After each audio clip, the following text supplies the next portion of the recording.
So at this time, we're going to give Jake the same kind of, he doesn't have to rebuttal anything, but we're going to ask him some questions. And then have the public get ready to say one more question at the end. And maybe if we have time, we'd have more. Anyway, at this time, I would like to introduce Sheriff Jake Six.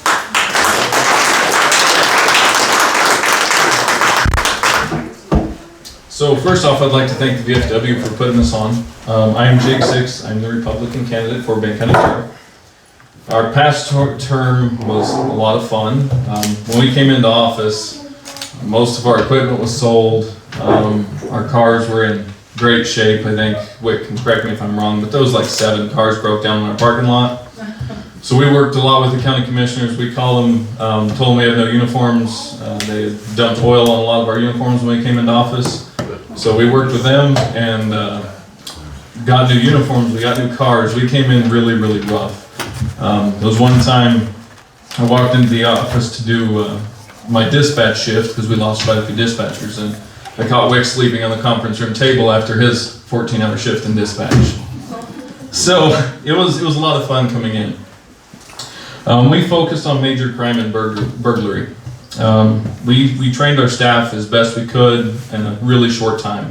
Mainly on report writing. That was one thing we were struggling greatly on in this county, was we couldn't get a report past a judge or a DA. So we taught as much as we could and got our deputies working with the district attorney. We were able to reduce burglary, which, as you guys remember, was kind of bad. We reduced burglary by 74% in this county. It is the highest in Colorado at this point. Major assaults, we got down 87%, and our theft rate, we got down 70%. We revitalized the sheriff's posse, which greatly helped us. They came out and did patrols, and when we first came into office, a lot of people thought we had 30 cops on duty at all times. It was usually 1 cop and about 30 volunteers.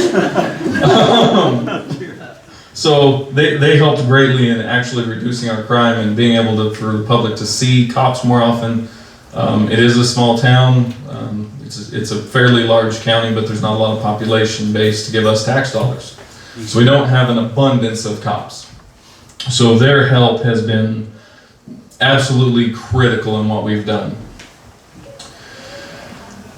So I was raised in Big County, as most of you know. I grew up here, went to high school here, graduated in 2010, so we're still kind of young. I'm getting up there in age. But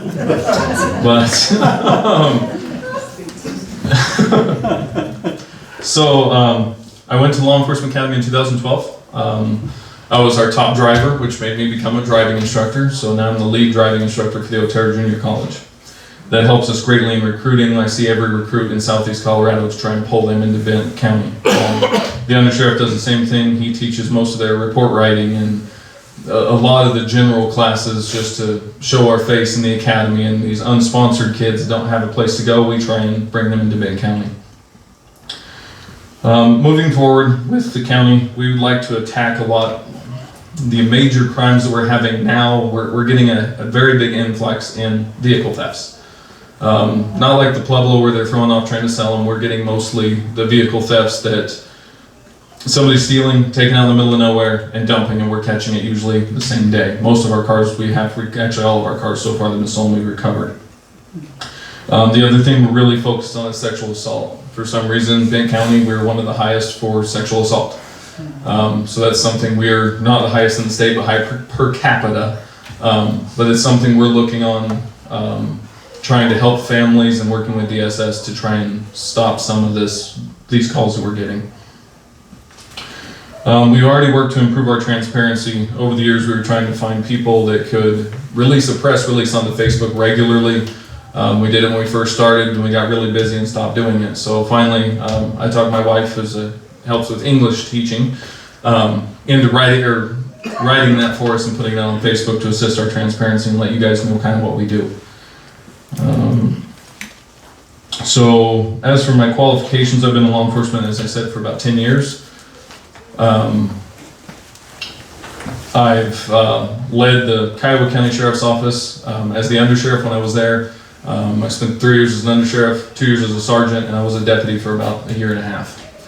Then here, I've been here for 4 years, and I'd like another 4. That's all I have for a start. Okay, thank you.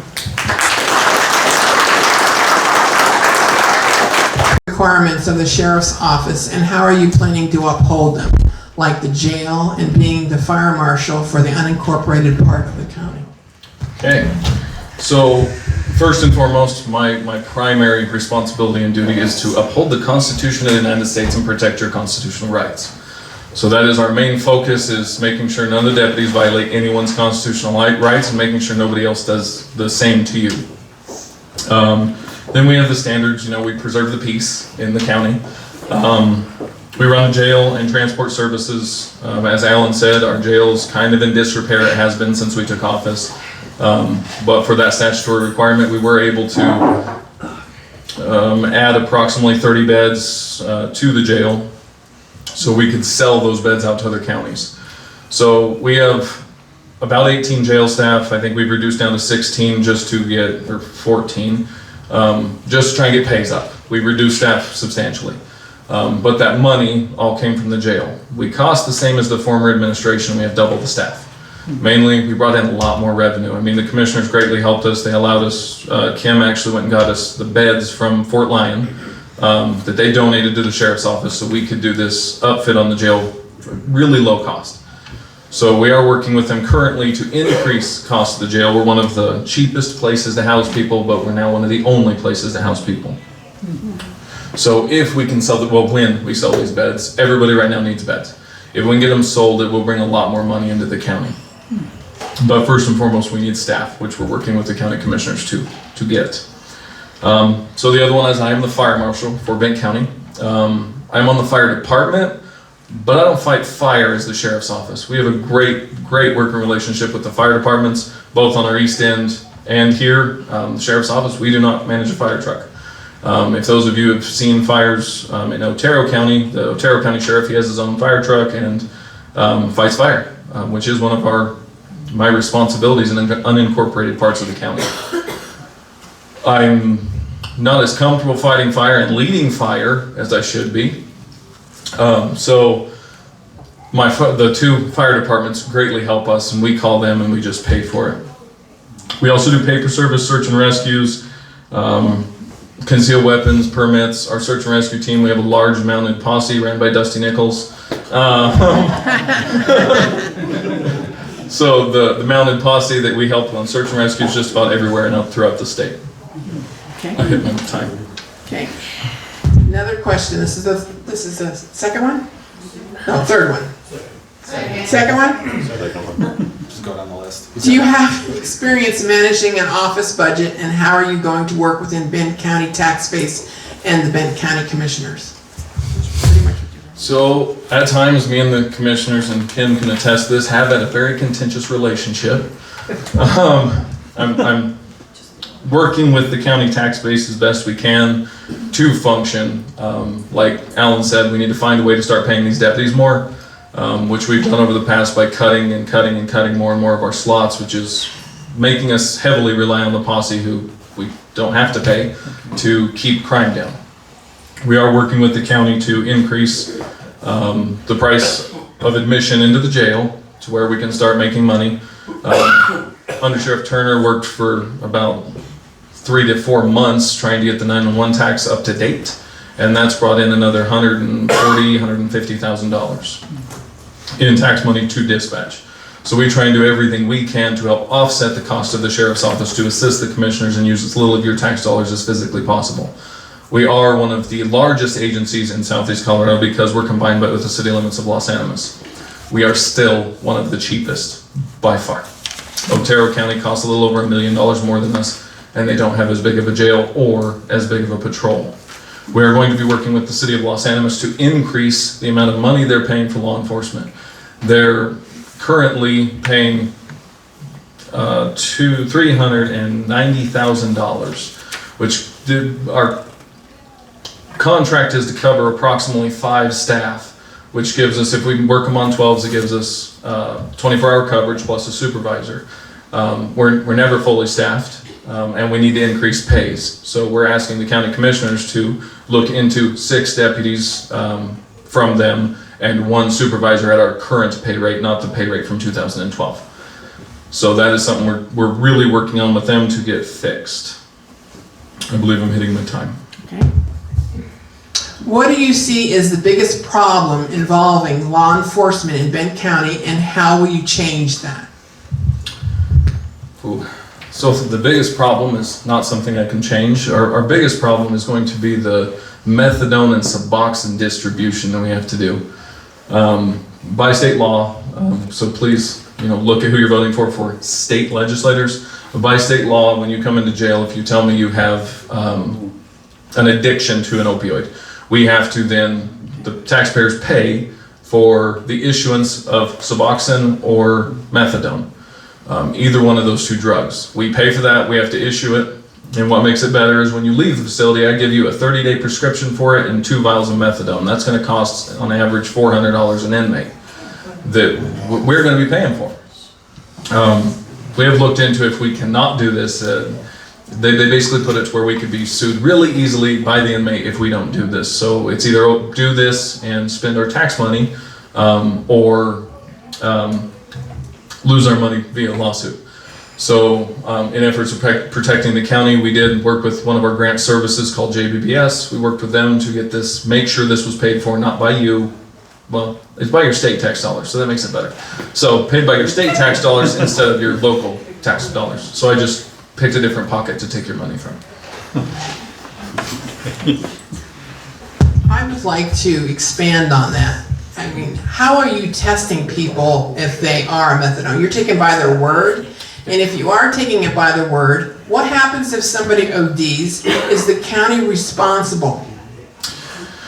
So on that specifically, when we issue out the meds, we have to get QMAP certified on all of our jailers, so they know when they can issue the medications to try and keep them from overdosing. So those of you who've worked in a prison, we give you the one pill that keeps you from overdosing, and we check your mouth to make sure that you actually swallowed the pill. I'm sorry, what's the second part? Well, I said, so if somebody has a reaction to those drugs that you are by law supposed to give because you don't have a medical license, how is that going to come back on the county if somebody dies from taking that drug that's been legislated that you have to take it? So you all know the state government. They planned well in ahead before giving me a law I had to follow. So I don't know. Ultimately, it's just like every other law that they jam down our throats, is we're going to do our best with it, and hopefully the county is covered from a lawsuit from what way they're making us do. Another amendment to that one. So if the county commissioners, would they be able to send a letter to the state legislator saying, we ain't doing this? It's possible that they could do that. In the law, they wrote that the inmate, if they requested it and did not get it, can sue us directly. So, I mean, that's something I'll work with the county commissioners to see if there's a way around it, but the state legislation is they love law enforcement, so they'd like to make our job as easy as possible. So it'd be really hard for Little Bend County to find a loophole, I'm sure. Okay, this is the time for anybody from the audience that would like to ask him a question. Or did I answer? Go ahead. What would you say your biggest downfall is, and how do you look at trying to fix it? So my biggest downfall personally, that's what you're asking? Yeah. My biggest downfall personally is trying to work with the public and keep the officers happy. After the deputies work at 12, they yell at somebody. They were, tired, and they didn't treat a person like I would have treated them when I was there. It's balancing that with talking to that public and not trying to insult the deputy or the public member, and that's something I've been struggling with and working on greatly throughout this last term is the amount of complaints. Not everybody loves law enforcement, and being able to field those complaints, not thinking as a cop. The way I was taught is I think like a cop. It's hard now to even have a conversation with somebody without talking about law enforcement. It's basically what I know, and it's all I know. So to fix that, I've been working on, I make friends outside of law enforcement, so I'm able to talk to you and tell you without speaking in law enforcement. I'm able to tell you why the deputy did what he did, not to make an excuse for him, but this is why he did what he did, and this is how I'm going to do to fix that specific problem. Do we have more time? You want me? Any other questions? We got 1 more minute. Go ahead. I'm just curious about the trucks. So They just joyride, mess around with them, and then leave them somewhere? So far, yes. That's not even making much sense. No, the last one we had stolen from town, it was driven down a roller coaster road and parked, and they even left their stuff with it. No names or anything on the stuff they left, but they left like their belongings wherever the thief is. So we now have that in found property. So if anybody would like to claim that stuff,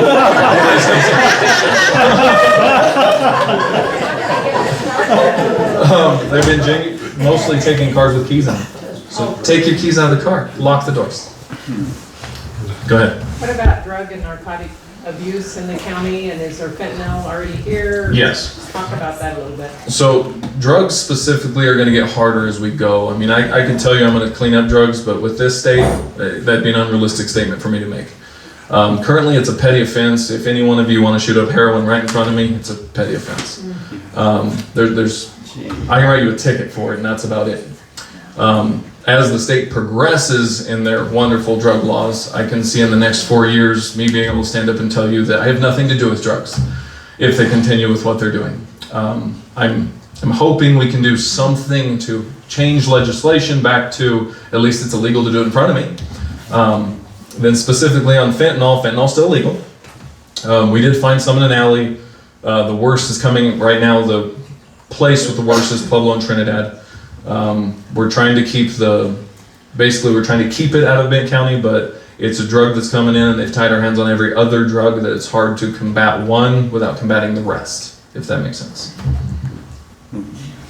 Okay, thank you very much. Thank you.